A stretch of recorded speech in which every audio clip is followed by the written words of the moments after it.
Marami sa atin ang nag-iisip na mahirap magtangkang makuha ang atensyon ng isang babae, lalo na kung may asawa na siya o may partner. Pero ang totoo, may mga diskarte na pwedeng gawin para mapansin ka at mapalapit siya sa iyo. Hindi ito tungkol sa manipulation, kundi sa tamang paglapit at pagpapakita ng tunay na intensyon na may respeto. Kung alam mo kung paano magtulungan ang iyong karisma at natural na attraction, hindi magiging mahirap na makuha ang kanyang interes kahit pa siya ay may asawa. Ang mga hakbang na ito ay makakatulong para mas madali mong mapalapit at magustuhan kanya sa paraan na hindi magiging pilit. Tara, alamin natin ang mga tamang diskarte na tiyak magpapadali sa iyo. Number 1, titigan muna tagos hanggang kaluluwa. Wala nang mas epektibong paraan upang makuha ang atensyon ng isang babae kundi ang magbigay ng titig na puno ng kahulugan. Hindi lang basta pagtitig, kundi ang titig na parang ang mga mata mo ay naglalaman ng mga hindi mo kayang ipahayag sa salita. Isang matinding titig na malalim at may kahulugan. Kapag titig na parang gusto mong sumilip sa kanyang kaluluwa, makikita niya ito bilang isang pagnanais na may respeto at hindi basta-basta. Tandaan, hindi kailangan magmukhang aggressive o matindi. Ang tamang titig ay may kasamang tamang timing at distansya. Isang halimbawa, isipin mo na lang na nag-uusap kayo sa isang kanto tapos may pagkakataon na ang mga mata nyo ay magtatagpo. Kung titingnan mo siya ng matagal, parang may koneksyon na mangyayari at tiyak na mapapansin niya yun. Ngunit, tandaan na ang titig ay may lakas, kaya't huwag mong gawing uncomfortable o creepy. Kung sobra ang tagal ng pagtitig mo, magiging awkward ito at magpaparamdam sa kanya ng pagkabahala. Sa halip, ang mga mata mo ay dapat magbigay ng sign na may interest, ngunit hindi mo siya pinipilit. Ang isang mahahabang titig, kahit saglit lamang, ay may power na magsabi ng higit pa kaysa sa mga salitang hindi mo kayang iparating. Kung magagawa mo ito ng natural, parang may mga pangako at hindi mo pa kailangang magsalita. Number 2, ngitian mo ng may pagnanasa. Minsan ang simpleng ngiti ay may mas malalim na kahulugan. Isang ngiti na may kasamang konting pagnanasa at alam niyang hindi basta-basta. Hindi ito yung ngiti na parang nanunukso, kundi yung tipong magaan lang sa mata at may halong kilig. Kapag ngumiti ka sa kanya na parang may pagnanasa, siya ay maguguluhan, magiging curious, at madalas siyang matutukso na magtanong kung anong ibig mong sabihin. Isang halimbawa, isipin mo na lang na magkasama kayo sa isang social event, tapos binigyan mo siya ng isang matamis na ngiti. Hindi lang para maging magalang, kundi para maramdaman niya ang mas malalim na intensyon mo. Hindi ba't ang mga ganong ngiti ay may kakaibang epekto sa isang babae? Ang isang ngiti ay simpleng gesture na pero powerful sa pagtutok sa pansin ng isang babae.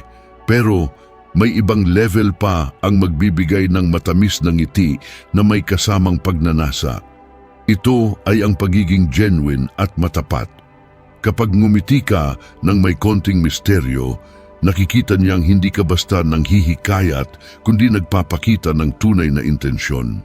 Minsan, ito lang ang kailangan para magising ang curiosity niya.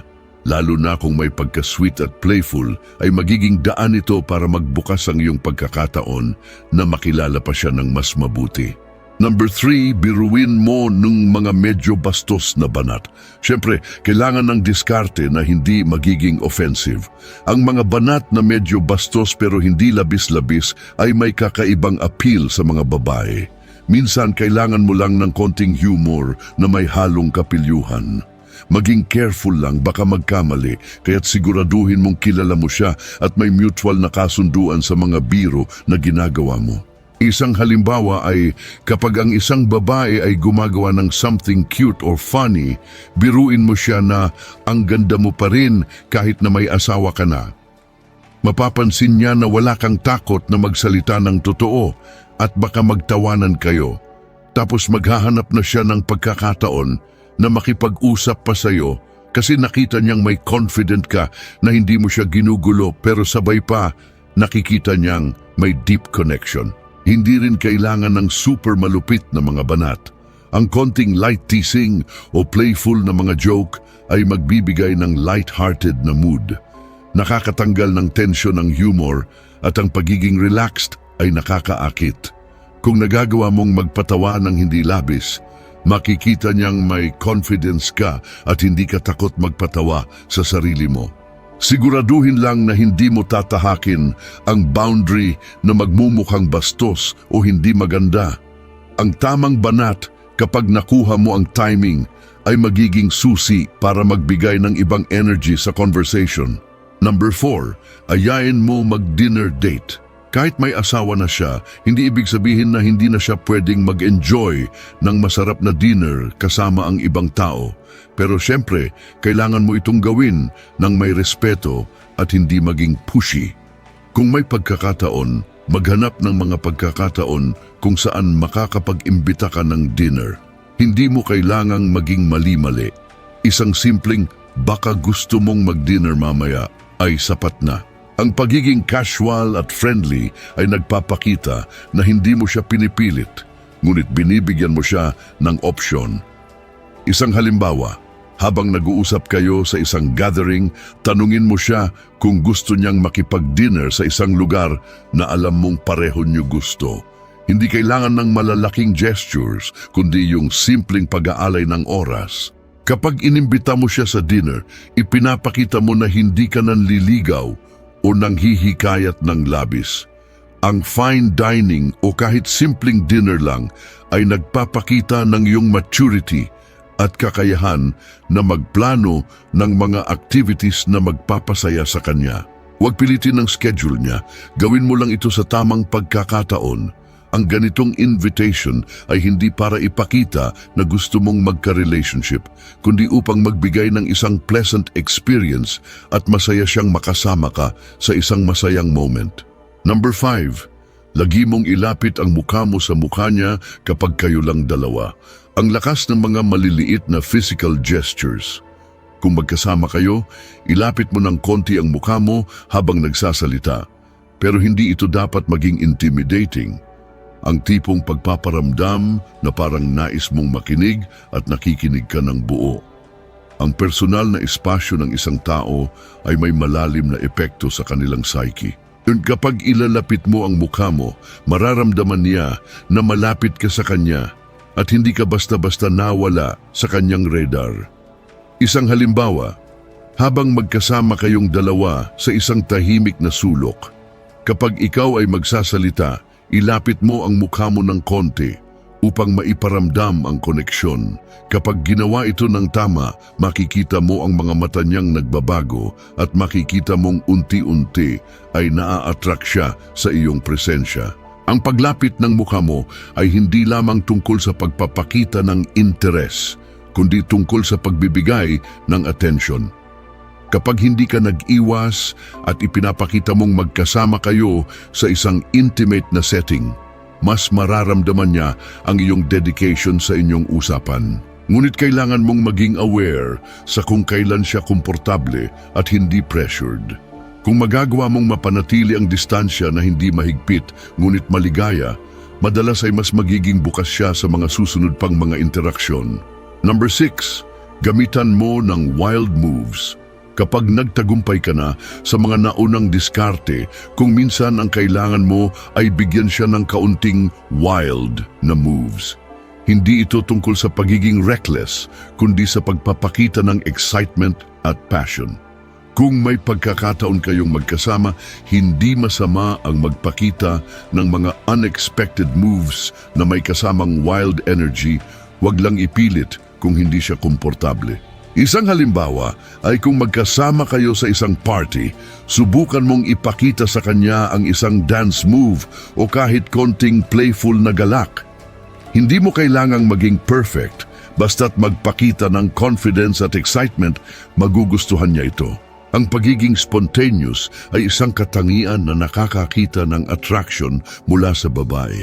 Kapag ipinakita mong may wild side ka, hindi siya maguguluhan o mag-iisip ng masama, kundi magiging curious siya sa kung ano ang susunod mong gagawin. Hindi ito nangangahulugang gagawin mong lahat ng bagay na kaakit-akit, kundi isang simpleng pagpapakita ng excitement sa mga hindi inaasahang sitwasyon. Kapag nakikita niyang may kakaibang side ka, magugustuhan niya ang energy na dala mo. Number 7, iparamdam mong mag-i-enjoy siya sa'yo. Isang malaking bahagi ng attraction ay ang pagpaparamdam na hindi siya mababoard sa iyong presensya. Kaya't importante na iparamdam mo sa kanya na hindi lang siya mag-i-enjoy dahil sa iyong presensya kundi dahil sa mga activities at experiences na maibibigay mo. Hindi lahat ng babae ay naghahanap ng intense relasyon pero gusto nilang makaramdam ng kasiyahan. Maglaan ng oras na magplano ng activities na magpapasaya sa kanya.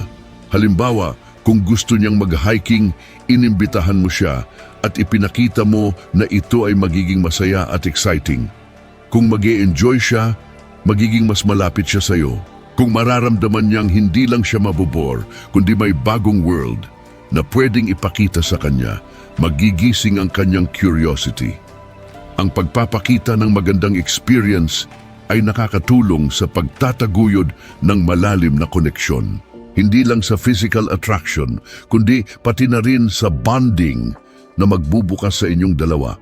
Kapag nahanap mo ang tamang paraan para pasayahin siya sa pamamagitan ng mga simpleng activities, magiging mas open siya sa mga susunod pang interaction sa iyo.